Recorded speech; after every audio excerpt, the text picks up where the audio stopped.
So I've been to Niagara Falls quite a few times, but not as often in the winter time because usually it's gray and dull, but we had a couple sunny days. So here you can see circled is called Clifton Hill. It's a long established kind of amusement arcade street. 2 or 3 city blocks long, but I'm going to show you a parking tip here. If you take the McDonald Avenue exit off of the 420, which is Falls Avenue, and you go down McDonald Avenue to Lewis Avenue, anywhere around that plant is free parking on the side streets. So obviously be respectful of where you're parking, but you can park there for free if you're willing to walk a few blocks. So Victoria Avenue and Clifton Hill is the main intersection here. There you can see it. So Center Street joins onto Clifton Hill. There you can see the top of Clifton Hill.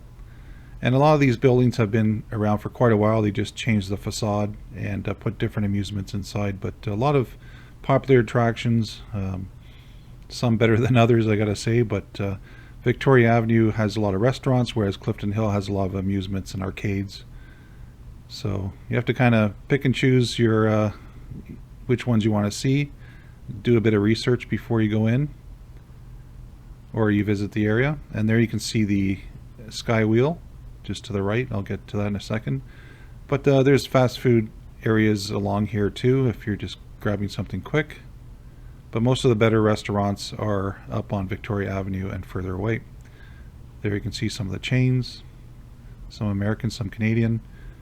And there's also a Tim Hortons right next to the Sky Wheel. You can see the kiosk there to the left. I have done the Sky Wheel, great views of the falls and surrounding area.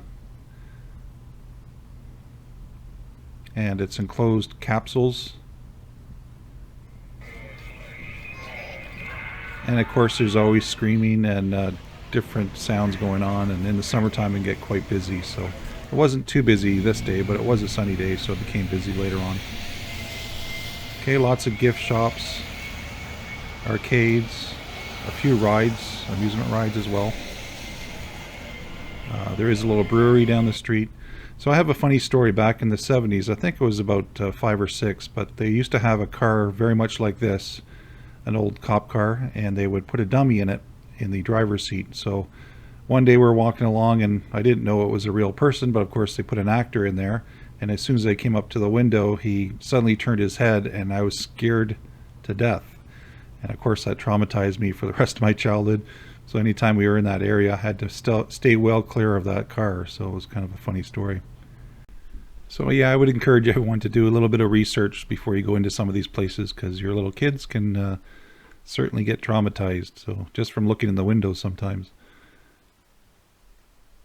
Okay, so lots of fast food, and again, most of the better restaurants are up on Victoria Avenue or in the hotels surrounding. Okay, so as you go down towards the falls, there is a Rainforest Cafe tucked away in here. And there you can see it. There's a little brewery and distillery. We've been to the Rainforest Cafe. It's a lot of theming. It's great for little kids. Here you can see Charles Blonden statue on a rope. This is from probably the late 60s, early 70s, but this is what I remember when I was a little kid in the 70s. He was moved years ago up to Victoria Avenue, but basically Charles Blonden was a daredevil tightrope walker in the 1800s. He crossed the Niagara Falls Gorge over 300 times, and he was the original daredevil to cross the falls. Did the first crossing in the mid 1800s.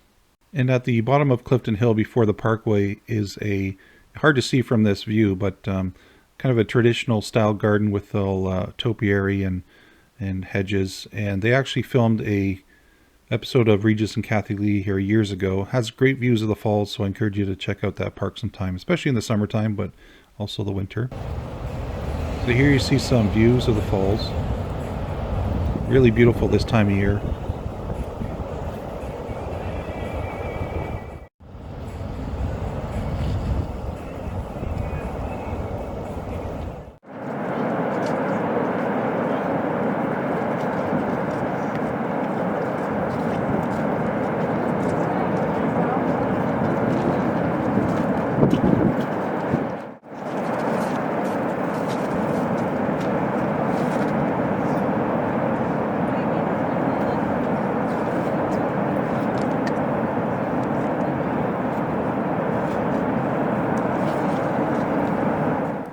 So here you can see Prospect Point Observation Tower, just under 300 feet high. I believe it opened in 1961.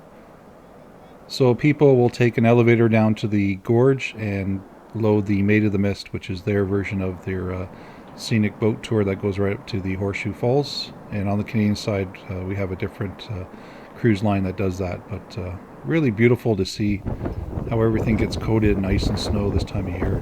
Sometimes a lot of the water is frozen right over when it gets really cold. But again, yeah, it was a nice sunny day, so it wasn't too cold. It wasn't a lot of wind, and it was just nice to take in some of the views.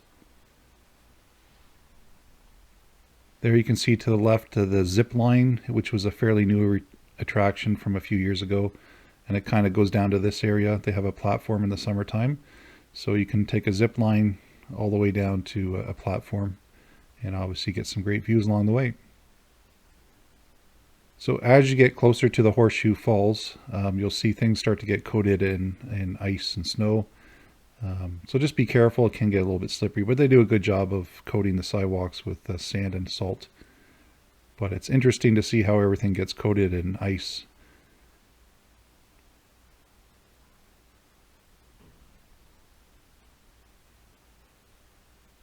And closer to the Horseshoe Falls, you can get good views of the Skylon Tower, built in 1965. They say it's over 500 feet high up to the spire. The elevator ride is pretty thrilling in itself. I've been up quite a few times, and it does feature a restaurant that rotates 360 degrees every hour. So if you're looking for great views or a date night or something, that's a nice thing to see. So yeah, here's some views of ice covered and snow covered plants close to the Horseshoe Falls. It's quite something to see. So I would encourage you to wait for a snowfall and then maybe go a day or two afterwards. But yeah, it's a brief period where everything is like this. So it's pick a sunny day if you can. Across the street there is a restaurant and some gift shops in the area. This is the Horseshoe Falls, and then looking down towards the American Falls with a bit of a rainbow. And these are the lights that illuminate the falls at night. It's quite spectacular. They go through a series of different colors, sometimes solid colors, and then a mix of different colors. So you can see the rainbow, which happens quite often due to the mist, and all kinds of weird ice formations along the edge of the brink of the falls. And that's the Table Rock facility. So from there you can go down to the Journey Behind the Falls and a few other amusements.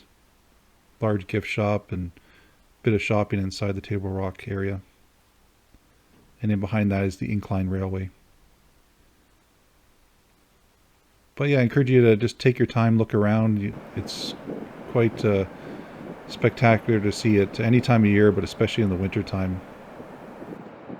And obviously the boats that go up to the falls are not running this time of year. The Niagara City Cruise is on the Canadian side and Maid of the Mist on the American side. So it's kind of nice to see it without any boats, just to see the natural beauty. But yeah, in the summertime, it's really interesting to go on that boat and get so close to the falls. You get soaked, but it's fun.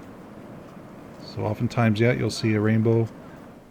And there's the old Minolta Tower. So obviously a lot of camera companies have fallen by the wayside, but that used to be quite the attraction as well.